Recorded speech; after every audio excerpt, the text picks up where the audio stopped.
morning, my lovelies, my beauties, my friends. My name is Christina and welcome to my channel. If you're new here, thank you so much for clicking on this video. I really hope that you will subscribe, stick around, take a chance on hearing some things that I have to say. And if you are a returning subscriber, y'all already know, y'all are my babies. So this morning, I'm a little bit irritated. Let me tell you what happened. I got it this morning. I did not feel good. I have been ill. And I got up anyways and I filmed this long video.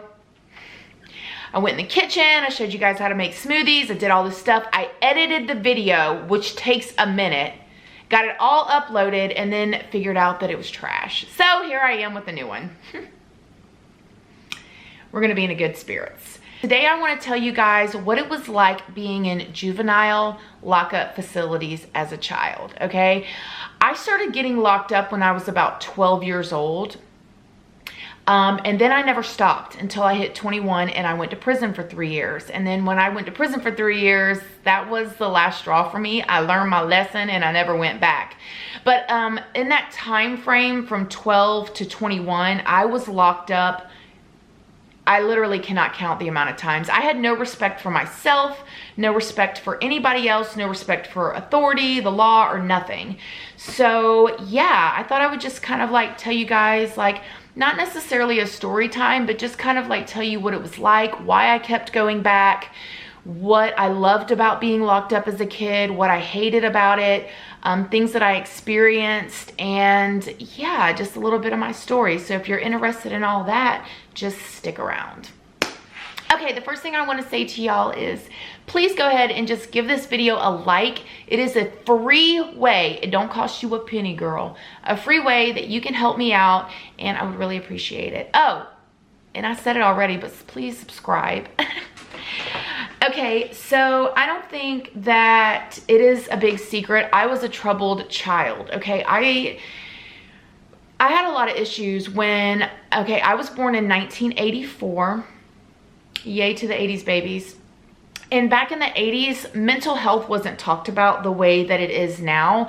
I had PTSD from the trauma that I went through as a child with my kidnapping and all that. I have a video on my channel. It's a little dark if you want to hear that kind of type of thing.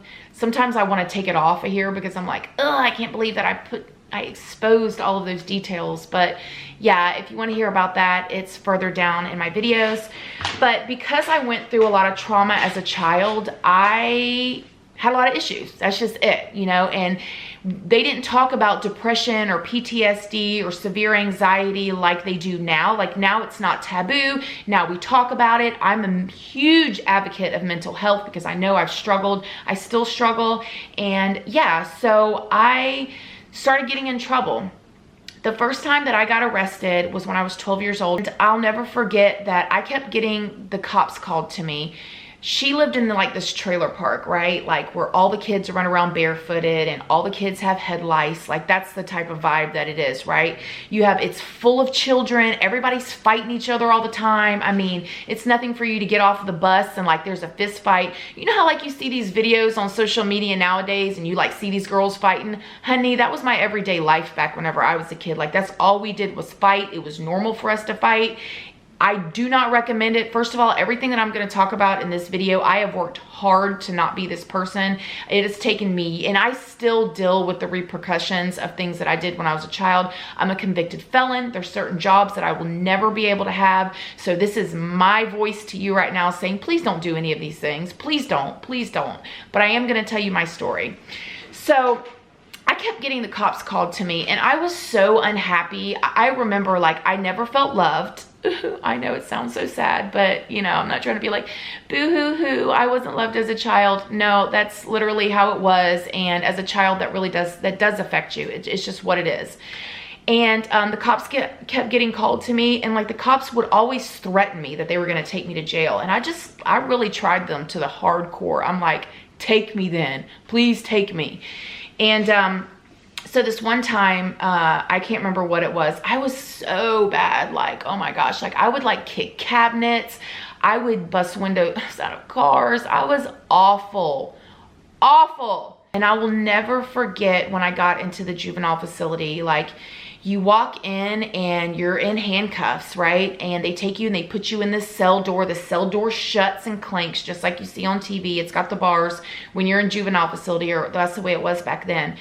And it's very different as a child going to a juvenile facility than as being an adult. When you're an adult, like, people don't care. They're mean to you. It's a whole nother issue. If y'all want to hear about like the details about jail as an adult, that's one thing. But as a kid, it's a whole nother story. Like, the guards are super nice to you. I will say that most of the guards, whenever I was a kid, were African-American women. And those women were like my family. Like, those women were absolutely amazing. And I hate to say this, but I looked forward to seeing them. So you go into the facility, and I'm not going to talk about that one experience. I'm going to talk about like basically all of them put together. And I hate to smile when I'm saying this, but I had such a horrible childhood that I liked going to juvenile facility, as sad as that is to say, because I knew that when I got into juvenile, when I got into lockup, that I had a roof over my head and I had food in my belly and nobody could kick me out. Everywhere else that I had lived as a child, I was always threatened that I was not that person's child, because I was never raised by a parent. So anybody that I lived with was always like doing me a favor, right? Nobody really just like wanted me. I was always somebody else's child that they had to take care of. And I felt that as a kid. So when I got into juvenile facilities, like, I felt welcomed. I felt like I needed to be there, you know? And before you know it, I continued to go back and back. And then it was so weird because it was like, when I got there, like, their faces, but they cared about me and they loved me and I loved them. And the juvenile facilities stink, okay? They do. And in there, like, it's this big, huge dorm room, right? So you walk in when you get done from intake and you get like actually into the lockup part. It's a big, huge dorm room that has like a tiny TV and a couple little like plastic chair couches. It's not like a couch that you have in your living room, but they're like these big plastic chairs, and they're individual. So there's no sitting next to anybody. There's no cuddling. There's no being BFFs. It's not like that. And then there's a couple tables where like you can play cards. And then there's a station where the guards sit when they're not walking around. And then outside of the room is doors. There's doors all the way around the facility. And in each door is a little, like, I would say an 8x10 room that is where there's 2 people to a room. And inside that room is a metal toilet. I'll try to find a picture and pop it up here what the metal toilet looks like. And if you stick your finger, then if you, well, you press the button at the top and the water comes out for you to wash your hands. But if you stick your fingers up underneath that the water will pop out the top like a water fountain, and all of the water tastes like toilet water. Okay, there's no Fiji water. It doesn't taste good. The water stinks. It's the same, I'm telling you, that's the same water that goes in the toilet that comes out. It's so freaking gross. It's so gross. But you know, what can you do? The metal toilets are so cold. Imagine getting up in the middle of the night and sitting on a metal toilet. It is freezing. And anytime you press the button to flush a toilet, it's like whoosh. It's like this huge loud sound. Like, if anybody flushes the toilet, everybody in the whole entire dorm can hear. Okay, it's so freaking loud. The walls are made of bricks, so everything is like always cold. And then in juvenile facility, we had these plastic slabs that we laid on the ground. Okay, there was no beds, there was no cots, it was nothing like that. Like, you had a plastic mattress, which was really just like a slab that laid on the concrete ground, and then you had a pillow, which was like this plastic, like thin, it was not a pillow. Okay, it was not a pillow. And then you get like some sheets and like this, you know, those blankets that you get in the hospital that are kind of made of wool, they're thin, and you know, that's the blankets that you get in juvenile facility, the same exact blankets that you get in the hospital. So yeah, like, I don't know, I was actually talking to my husband about this the other day and was just saying, like, I understand why, you know, you see all these people that continue to get in trouble or go to jail, especially as kids, and you wonder why. Like, why do you keep going back? Like, why do you do this? Well, sometimes being in a juvenile facility is the place where children feel loved and accepted. That's where I was. I don't know why I felt at home when I was there. Probably because of the way the guards treated me. They treated me, I'm gonna get emotional. Those women treated me with love and kindness. It was so crazy to know that, like, I don't know. In juvenile facility, those women that work in there, it takes a special kind of woman to work in there, because, like, you gotta understand, you're having these children in there. Some children come in there have murdered somebody. Some of them have stolen, or some of them are like me, who just didn't care and they just did stupid stuff constantly, like, you know, threw a rock through a window, which was terrible. I'm not minimizing it at all. I shouldn't have done it, but I just didn't care. And I had no real guidance. I had nobody that, like, sat down and just, like, talked to me and, like, tried to guide me. So I was trying to find my way, and it's crazy because, you know, you've got this kid that's got all these issues, and I'm trying to find my way. And then when I get locked up, that's the only place that somebody's sitting down, talking to me, listening to me, giving me real guidance. And then people wonder why I keep going back. You know, as a child, I didn't realize those patterns, but as an adult looking back at it now, I can see, like, duh. I mean, I just remember little things like the guards bringing me in candy. Like, to me, that was, like, the biggest thing. Like, they would, like, sneak me those little now laters, you know what I mean? And, like, I would, like, have a couple of them and, like, take them to my room and, like, eat them, take them to my little cell, eat them real quick, and then flush the papers down the toilet, because I never would want to get them in trouble. And it was something so simple like that that they did that just, like, made me feel loved and accepted. And so therefore, anytime I went back, I felt at home. And then unfortunately, that created this really bad pattern that, you know, I carried out through my adulthood. And I'm not saying that's their fault. I am so grateful to the guards and the women that loved me and accepted me. They showed me something in a time that I really needed it. But it's just crazy how a child's mind works, right?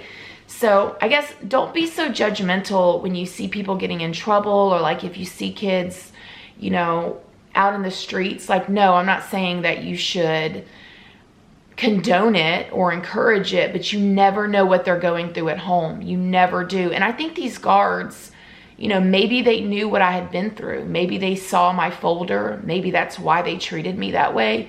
Maybe that's why they treated other people that way. Maybe they knew their story. And they weren't getting paid to do that. Excuse me, I'm losing my voice. They weren't getting paid to do that. They weren't getting paid to show us any kindness. They were just getting paid to basically babysit us and make sure we don't kill each other. But they did. And so the crazy thing is my juvenile experiences were good at that time. Now for my kids, if my kids got locked up, it would be terrible for them. It would be horrible. It would be like they would be wanting to get out because they have a different kind of life at home. But when you have, you know, I don't know, it's just, you know, you think about it. You think about all these kids that get in trouble and stuff, and you never know why they're getting in trouble. You never know if it's because maybe jail is safer and more comforting than their own home, right? Anyways, so if you guys have any questions about my juvenile experiences, maybe you do want a story time about one of the many times I got locked up and why I got locked up. I can tell you I got locked up one time for throwing, it's called launching a deadly missile, which I did not launch a deadly missile. It's absolutely crazy what they can call, like call a charge for something. I got tons of driving on suspended license because oh my gosh, guys, like, it's so crazy to think about. Like, I literally didn't care. I didn't care. I had no respect for myself or anybody else. And I thank God that I'm not that person anymore. I just want to remind y'all that this is 2019, so it has officially been 14 years. I have not even had a speeding ticket, okay? So when I tell you guys that my life has changed and I'm different, and it is so much better on this side of life where you know, respect authority, respect the law, you know, walk the straight and narrow, live a prosperous life versus getting in trouble, not caring, you know, it's so much better on this side. And if you have a family member, a child, or a friend, or anybody that you are worried about, please, and I've said this a million times, do not give up on people. Sometimes you may be the only person that believes in them. I'm not saying enable them. I'm not saying condone what they're doing, but, you know, showing people love and kindness, you can do that without enabling them. Anyways, okay, so let me know if you want to hear anything else on this topic. Please leave me any questions or comments down in the comment section. Don't forget to like and subscribe. I love you guys so, so much, and I'll see you guys in the next video. Bye.